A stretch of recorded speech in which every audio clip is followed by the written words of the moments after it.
Hello, and welcome to my podcast. I am your host, Cyn Karin, and today I want to talk about the power of words. This is episode 2. Welcome. So, I want to begin by saying um, there are 12 universal laws.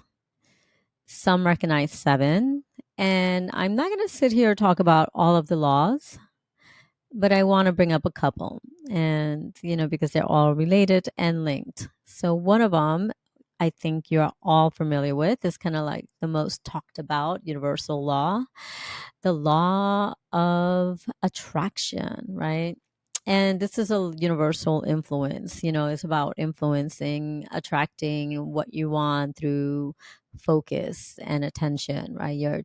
Your attention is on something you want to manifest, and boom, it's supposed to be manifested. So there is also the law of vibration, and this is something I kind of want to talk about: vibrations, frequencies, um energies, because we're all working through energy. We're all part of energy. Everything, even the table that you use for writing or on a computer, this carries energy. Money carries energy. Almost everything carries energy and frequencies. Our words carry energy and frequency. But most importantly, what we feel carries energy and frequency. There's also the divine oneness, the law of the divine oneness, and that is really of how everything is interconnected, how we are all one, and how, ironically, thoughts really, things, different thoughts and people, action, events are all interlocked, all connected. It's through thought, it's through these frequencies and energy. So it's part of that.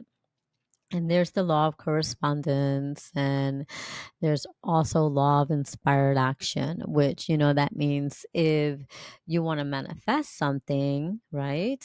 Not only are you focusing through thoughts, and you also have to sort of believe, right? That's part of that journey. You have to believe that it's yours, and we're going to get into that. Inspired action is like, okay, you're not going to sit there and wait for it just to pop up. You have to actually initiate it. You also have to put your energy into creating a path where you're going to attract whatever it is that you want. You have to take initiative to jump and start the ball rolling on that. So let's say you want to get a job, and so you have to prepare for this job, or you want to work out and lose weight and have this fantastic body. Well, you have to go to the gym. So there's action that needs to be taken in order to, inspire this manifestation. So I really don't want to talk about so much about manifestation. I really want to talk about the power of words and what it means, because it's kind of interesting. There's it's almost like two different dynamics, right? Let's say you want to manifest something, right? And you do, and you realize that words do contain energy and frequency, and you are out there saying things that you want. And the universe, really, the gods or the source, universe, whatever you want to relate it to, but they're here to grant us everything we want. They're here to give us everything that we desire. And to them, it's like a great joy. There is never a no. It's always like, yes, what is it that you want? It's almost like there are genies, believe it or not. And I learned this through sitting with the medicine. The medicine that I speak of is ayahuasca.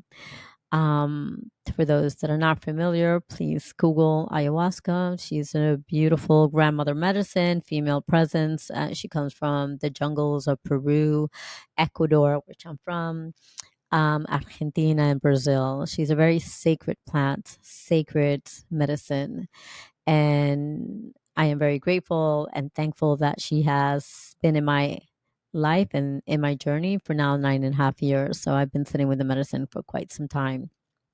Anyways, the medicine has shown me that, they take great joy in giving us everything that we wish and we desire. And it's really up to us to navigate through this earth, right? I mean, there's some laws that we need to learn and incorporate and live, right? And really, the main goal here is love. It's interesting. Love all, even the breath you take, and most importantly, love yourself. So, by me saying that, what I want to convey here is that the power of words really contain a lot of power, a lot of energy and frequency. And, the duality here is that the universe doesn't listen to the words we're using. The universe only, or the gods or the source, they're only receiving the energy, the frequencies that we are emitting out. So this is an interesting, you know, um, journey or pathway, because if we want something, let's say, we want this job, let's say whatever job that is, you want to work for this corporation. um as myself, I'm an artist, so let's say I want to work for a client, and this is a famous client. I really want to work with this person, but and I feel like I should work with this person. I'm talented. My mind is like, I'm talented and I want to work with this person. But internally, I may feel energetically my frequencies are emitting out. They might feel like I probably cannot. That's a far-fetched idea. This is impossible. These are the energies that I am emitting out. And that's what the universe is listening to. Not the request that I'm making, not that thing that I want, but it's really how I feel, because I'm emitting those frequencies. So I'll get a little deeper into this, right? And why that would be a contradiction, right? And some of you guys are saying, that's not my case or whatever. Okay. It might not be your case, but I've spoken to a few people, including women. I'm going to talk about women right now. I've talked to some friends, and they're looking for their husband or a mate to live with. And they also sit and complain that there are no good men out there. Well, okay, there are no good men because you're projecting that, you're saying it out into the universe, and that is exactly what the universe is giving you. No good men. They're giving you examples of all of those no good men. Men that are incapable, men that cannot hold space for you, men that don't want to take that type of responsibility or commitment, and men that, you know, are lazy and irresponsible, rude, and whatever you are complaining about. So, sure, your life is going to be filled with those men until you change the dynamic of how you feel and how you think about men. Because I personally know there's a lot of great men. I personally know a lot of beautiful men that are down to earth and that do know how to hold space, that have done a lot of healing work on themselves, and they too are looking for the right woman to share space with and build a life with. So, and they're good looking guys, and they're young, they're not old, they don't have to be old and wrinkly, they're like hot men. There's a lot of them. I know a lot of them. But that's the concept. I just gave you an example. That's an idea. Now I can go a little bit deeper, and I will, because there's so many different polarities here. And, it's easy to talk about the power of words and manifestation. And I hear it all over, social media. A lot of people are doing these, um, which is very helpful, actually. I'm not going to even down it or knock it. They're bringing up the power of words and manifestation, and it's easy, and it is. It quite can be very easy, but I think it requires you to use words with intention. It requires for you to live with intention, to move with intention, to like love with intention, to be intention, right? And let's dig a little bit deeper, right? Um I'm going to share personal stuff, so hopefully it's relatable. Because during my journey with the medicine, my many sits, there was a lot of things that were revealed to me.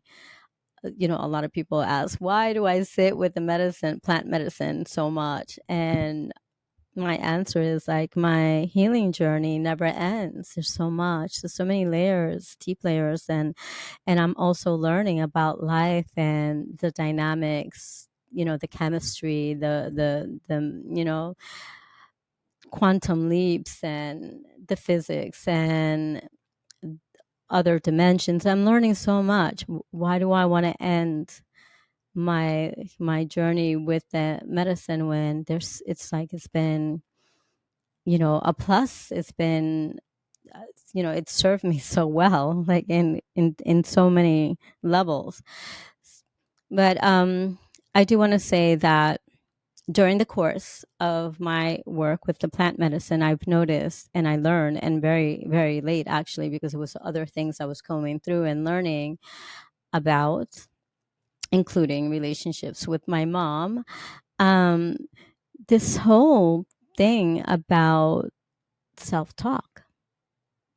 So I don't know how many people go through this, but when I say you need to be accountable for the words you use and what you say out loud, I feel like you also have to be accountable for those moments that you sit alone and you have these personal dialogues, these these inner dialogues, and I've had them many times. I don't know how about if you have, if you guys gone through these moments where you're having these little inner dialogues, but those dialogues can be brutal. I want to say those dialogues can be unforgiving. Those dialogues can be full of judgment. Those dialogues, pardon, can be limiting, self-limiting.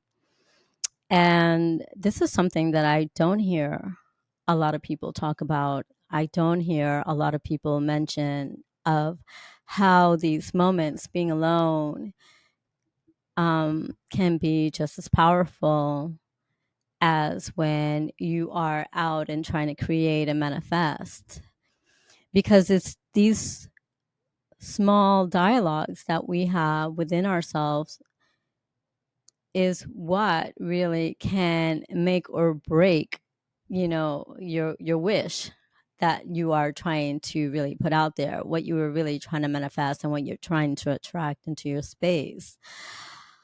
They say all thoughts and all thoughts become things and they become tangible, right? That's really true. Like, so again, um that whole thing about, men not being worthy or being any good. And those are the examples that you have, or maybe you walk around thinking all people are evil and you get to experience more of that. Or you can say, I'm always accident prone. I used to always say that. And of course, I used to get into a lot of accidents. Um, but these kind of things, the what you say to yourself is really what you're projecting out. And that's what the universe hears.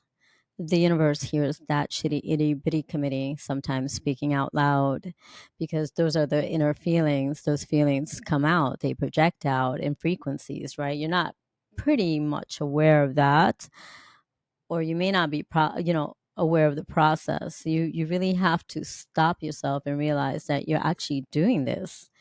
And some people are not aware of this, some people are not. I wasn't. For years, I used to be my worst critic. For years, I was my worst critic. If I'll give you a great example, And it's really interesting because it could also be not just my internal dialogue that's preventing me from getting things and receiving things, but it's also what is being consumed from the outside. And I don't mean really like people, because I've never cared about what people ever said. I'm my own person. If you don't like me, that's your problem. I have to deal with me liking me. Caring about you liking me, that's a different journey, which I don't really care for. You like me, you don't, whatever. You can say all you want, but you haven't walked my shoes. You haven't been in my shoes, so your opinion really doesn't matter to me. However, it is a fact that the media has thrown a lot of negativity into the mass, and also really limiting thought processing, or yeah, limiting thoughts. Like for instance, I'll give you a good example, and hopefully I can make this really, I don't want to make it so clinical, but when I was younger and I started my photography, what was quite interesting was I started shooting when I was about, I want to say 24. I started shooting. I mean, I was taking photos of my friends when I was in my 15, like 15, 16, when I was in my teens. But I thought I was really going to be a painter. And I met someone when I was 22, and they were shooting, and then I was intrigued, and then moving forward I started shooting at 24. And when I started shooting at 24, I thought I was too old. I thought I was too old to start this business, to get involved in this business. I thought, well, I'm not really educated. I didn't go to school. I have friends that are 19 years old, 18 years old, and they're shooting. They're doing well. They're getting jobs. I'm too old. I can't. But, I did love it so much that I kept shooting. And I was lucky that I met people that would encourage me to keep shooting. They were like, "No, you just keep doing it. Don't worry about your age." And I would always be so self-conscious about this, like, "Oh my God, I'm starting so late." And that really hindered my process. It's actually slowed down my whole process. I did go to school. I did do, you know, I think it was like really subconscious. I did follow up, and I was like in a rhythm of the law of the rhythm, and I was creating my own process by, you know, um, corresponding and doing what I needed to do, aligning myself with the actions that needed to take in order to really step in the shoes of photography. And so I went to school, I educated myself. I worked at um, Pier 59 photo studios to learn about equipment. I was taking the process, I was taking the actions so I can really dive deeper into this industry. And when I started, there was like less women than there are now. Now there's everyone doing and shooting, and this is lovely to see and to experience. But when I was, it was less women. I didn't really know of too many that were actually in the field. It was mostly men. Not that that intimidated me, because I was very lucky. I grew up in a household. My mother was very strong, and she was a feminist, and she always told me whatever a man can do, I can do, never to ever feel intimidated by a man. So thank God to her. That was a blessing. Um, However, I did limit myself because I was afraid I wasn't good enough. I was afraid that I didn't have the proper education. Like I didn't go to FIT or anything like this, like these guys did. I went to ICP.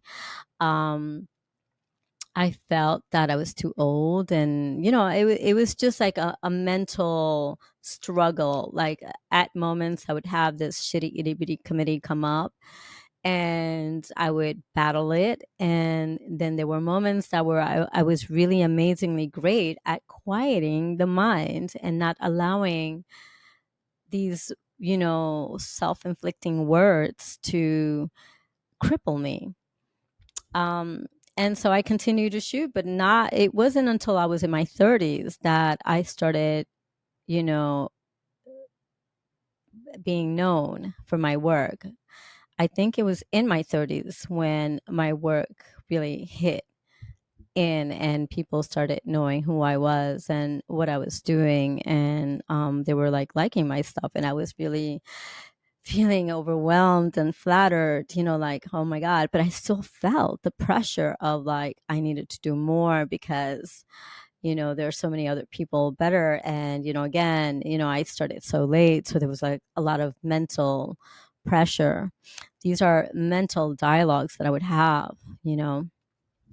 What was more interesting and compelling was that I didn't even realize that and that was just a small example about the age. And I can give you other examples of other people when I hear them talk about age, Um, but what I realized during my course of working with the medicine, that it didn't stop there. It didn't stop at my career. There was other aspects in my life that I was limiting myself by these um, conversations that I would have within myself, because it didn't do anything. It had nothing to do actually with anybody outside of my life and my circle. In fact, everyone in my circle always, always were kind to me. And, I've never heard any negative things coming from my friends. But it was really all self-inflicted, right? And why I think the power of words is like an important subject, besides, you wanting to manifest, um, is because if inside of you, in your heart, in your chemistry, in your DNA, embedded in your cells, because some of these things are so embedded in yourself. Like some of these thoughts come from the womb of your mother. Some of these thoughts could be from your lineage. How are you going to know about that? That's diving into medicine work like I did, or I have been, or what I'm doing.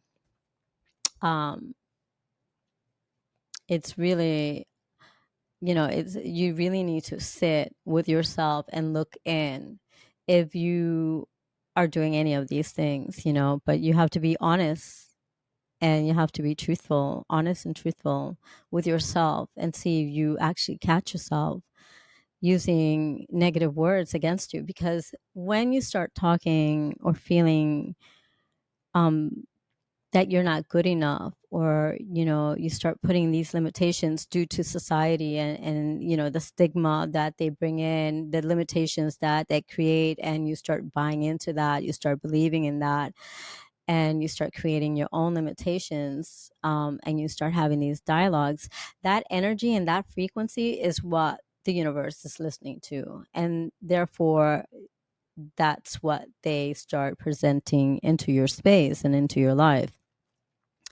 For an example, I'll give you, sorry, I'll give you another example. If you are saying, oh, and I hear this a lot from people much younger than I am, people that are in their 30s. Oh, I'm so old. That annoys me. Like, how can you be old? You're 30. You're young. 30 to me is like 15. You're 30. You're young. Oh, I can't, my body is, I just can't do that. When you start saying you can't do something when you clearly can, and you have the energy, you're young enough, you're youthful. Even I know people that are in their 60s and 70s, and they're so youthful, and they just exude vibrance and youth. you know our bodies listen to the words we use. Our body listens, our DNA. It's almost like our body, whatever you are implementing inside the body, whether it is the words you use or the influences outside of you. For me, my example would not be that, but it would be more self-inflicted.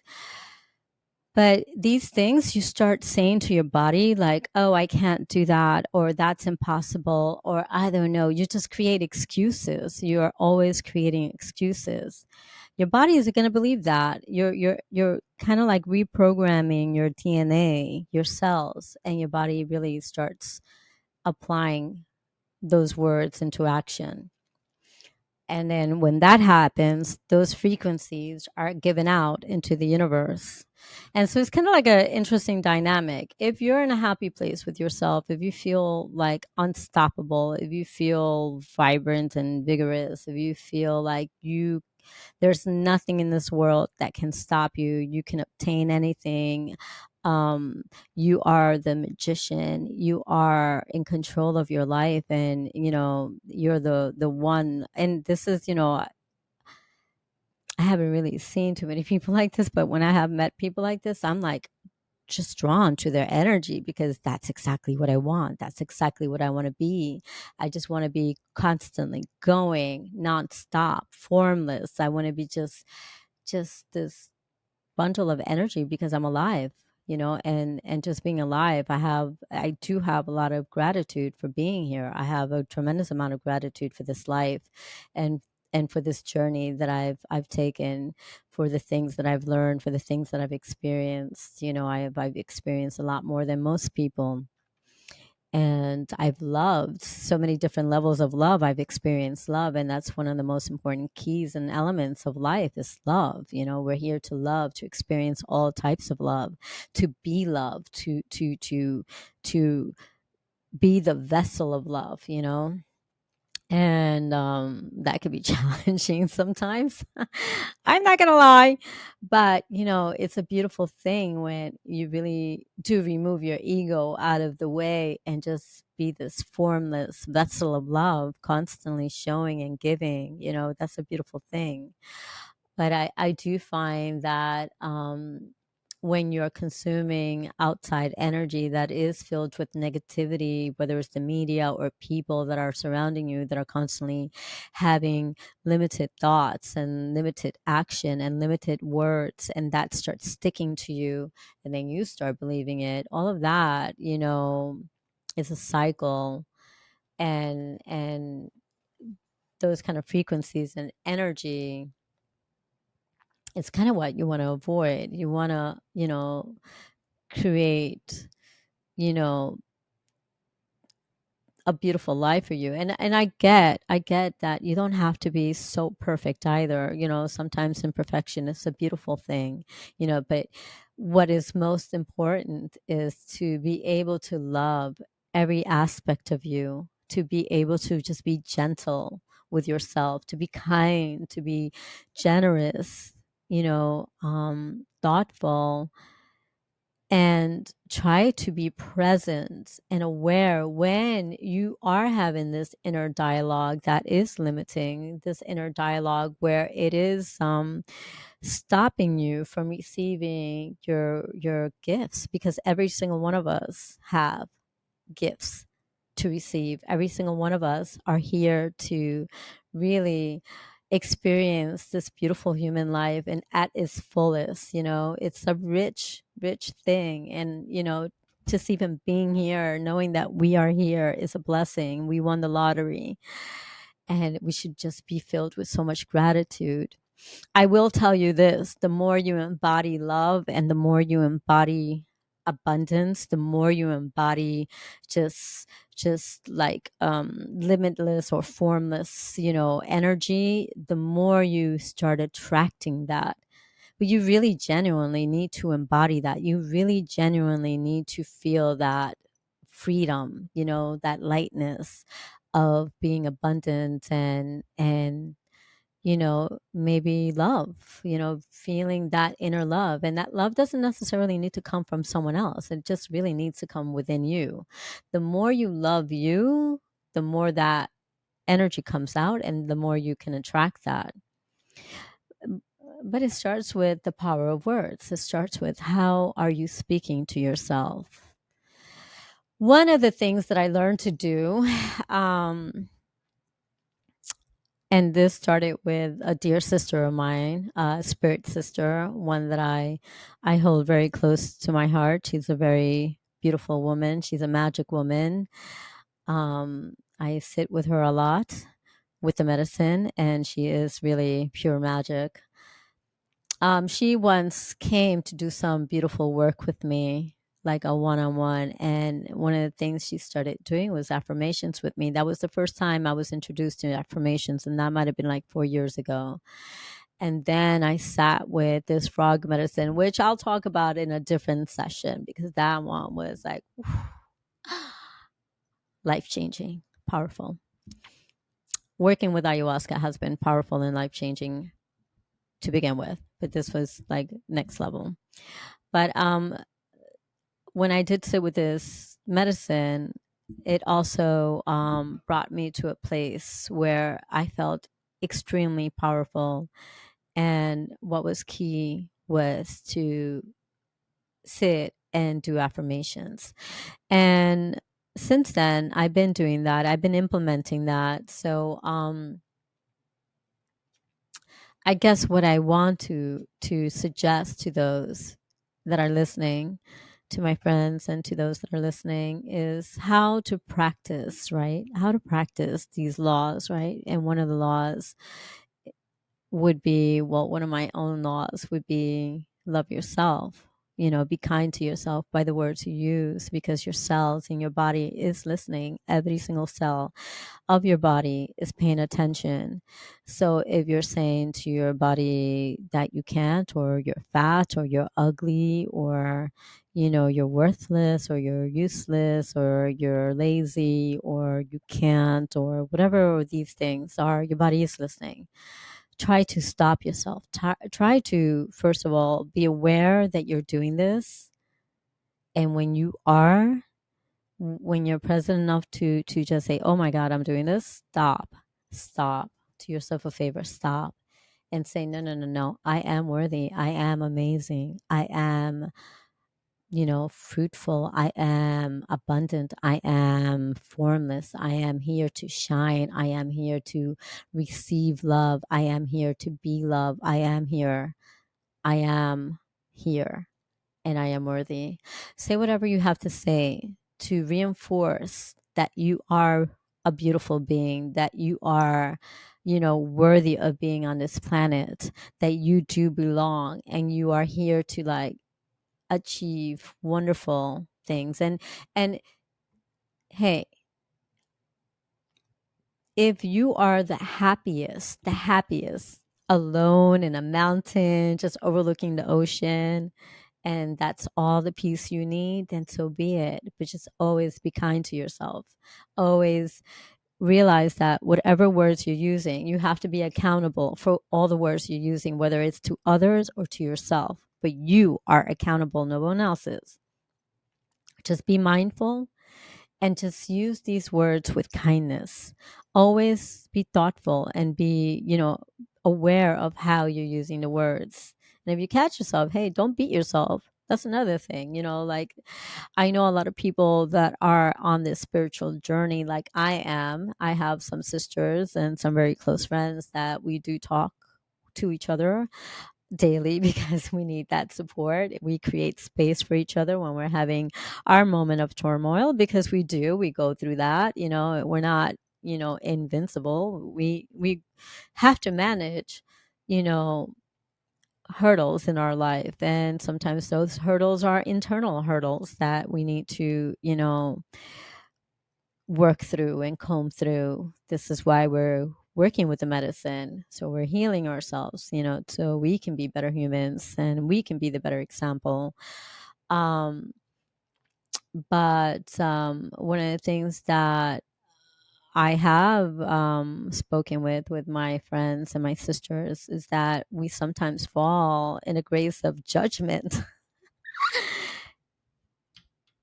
We need to be kind, and we all need to really, once we realize that we are in this situation where we're just a little bit harsh on ourselves, be graceful and be kind, but don't judge yourself also to beat yourself up more about not using words correctly. I've caught myself several times saying, God, fuck, I'm so stupid. I'm not. I'm like, oops, nope, I'm not stupid. I made a mistake, and that's okay. That's okay. Realize you did something, you said something negative, realize it, and move on. Flow. Just move on. Move away from it. Whatever's not serving you, move away from it. You know, acknowledge it, and then say thank you and move away from it. It's just be graceful. Do not judge yourself. Do not put yourself back into the shitty itty bitty committee, because that's what that is. When you start judging yourself, you're putting yourself back into the shitty itty bitty committee. Just step away from that. You know, if you feel being called to do deeper work, if you feel that it's time for you to really comb through and release yourself from traumas and maybe baggage or whatever it is, then maybe perhaps you should consider sitting with ayahuasca, sitting with the medicine, because she is amazing. And I am so grateful that she is in my life. However, it's not for everyone. And so if you're doing this type of work and you want to heal yourself, if you want to like self better yourself, you know, let's start with the words you're using. Let's start with the words you say out loud, into the universe. Let's start with the words you say to yourself. What are the words that you believe? How do you believe you are? Let's start with those words, and let's start changing that dynamic. Let's start shifting the energies and frequencies, because we do have control to shift those frequencies. We don't need to live in the old stories. We don't need to have the old narratives singing in our ear constantly.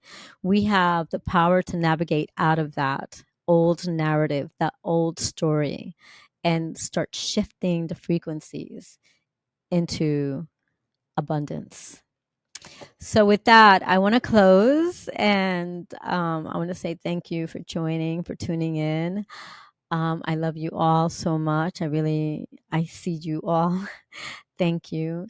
If you guys do have some questions, if you want me to dive further into maybe perhaps something I said here, um, or if you have something beautiful to share with me, I would be so happy to receive any suggestions and any comments and input.